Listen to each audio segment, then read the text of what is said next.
Video کے نیچے subscribe کے بٹن پہ کلک کریں، بیل کے آئیکن پہ کلک کیجئے تاکہ ہر نئی ویڈیو کی نوٹیفیکیشن آپ کو مل جائے۔ جو حضرات قرآن پڑھنا جانتے ہیں وہ قرآن لے کر بیٹھیں اور اطمینان سے تشریف رکھیں، انشاءاللہ مغرب تک تفسیر ہوگی۔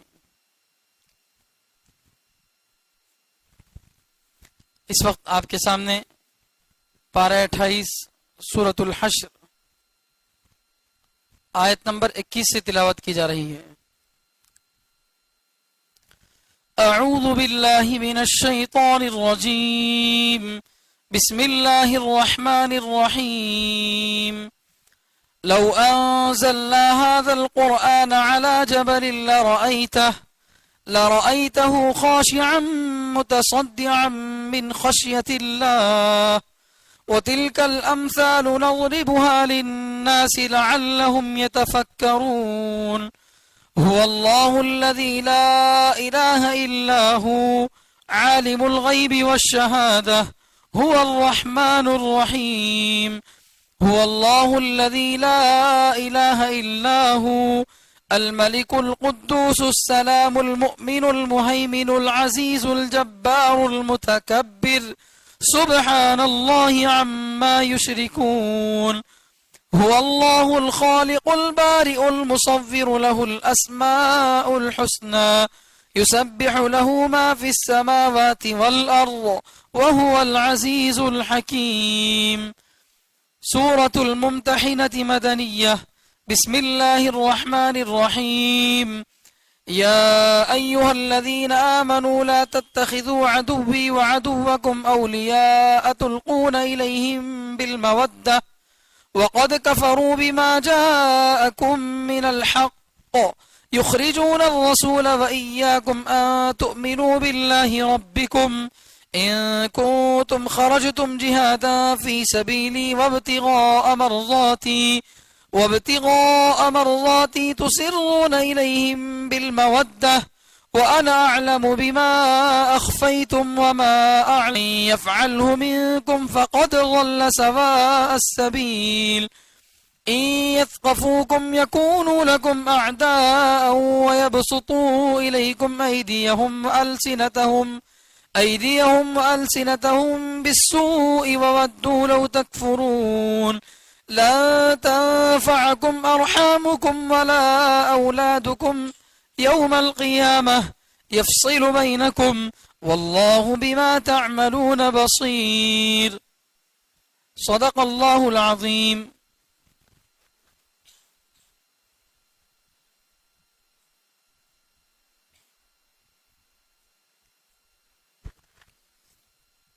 ابھی جو آیتیں تلاوت کی گئی ہیں ان آیتوں میں اللہ تعالی قرآن کی عظمت کو بتا رہے ہیں اور صاحب قرآن یعنی خود اللہ اپنی بڑائی کو بھی بیان کر رہے ہیں، اور یہ بات بتا رہے ہیں کہ ایمان والے اللہ کے لشکر والے اگر کامیاب ہونا چاہتے ہیں تو ان کو ایک کام نہیں کرنا ہے، ایک کام کرنا ہے۔ نہیں کرنے کا کام وہ اس سورے میں سورۃ الممتحنہ کے شروع میں بتا رہے ہیں، وہ یہ ہے کہ غیر مسلموں سے دلی دوستی نہیں کرنی چاہیے، اور کرنے کا کام آنے والے سورے میں سورۃ الصف میں بتایا جا رہا کہ مسلمانوں کو آپس میں سیسا پلائی ہوئی دیوار کی طرح آپس میں مل جل کر رہنا چاہیے۔ اگر اپنوں سے مل کر رہیں گے، غیروں سے دلی دوستی نہیں رکھیں گے، پھر اللہ کی مدد آئے گی۔ یہ بات جو ہے اللہ تعالیٰ ان آیتوں میں بتا رہے ہیں۔ ترجمہ دیکھیے، بسم اللہ الرحمن الرحیم۔ لو انزلنا، اگر ہم اتارتے، ھذا القرآن، اس قرآن کو، اس پڑھی جانے والی کتاب کو، علی جبل، کسی پہاڑ پر، لرأیتہ، تو اے محمد آپ ضرور اس پہاڑ کو دیکھتے، خاشعا، دبا ہوا، متصدعا، پھٹنے والا، من خشیت اللہ، اللہ کے ڈر سے۔ اگر ہم اس قرآن کو کسی پہاڑ پر اتارتے تو اے محمد آپ دیکھتے اس پہاڑ کو کہ وہ اللہ کے ڈر سے دب جاتا اور پھٹ جاتا۔ وَتِلْكَ الْأَمْثَالُ، اور یہ عجیب مثالیں، نَضْرِبُهَا، ہم لوگوں کے لیے بیان کرتے ہیں، نَضْرِبُهَا لِلنَّاسِ، ہم لوگوں کے لیے بیان کرتے ہیں، لَعَلَّهُمْ يَتَفَكَّرُونَ، تاکہ لوگ غور و فکر کریں۔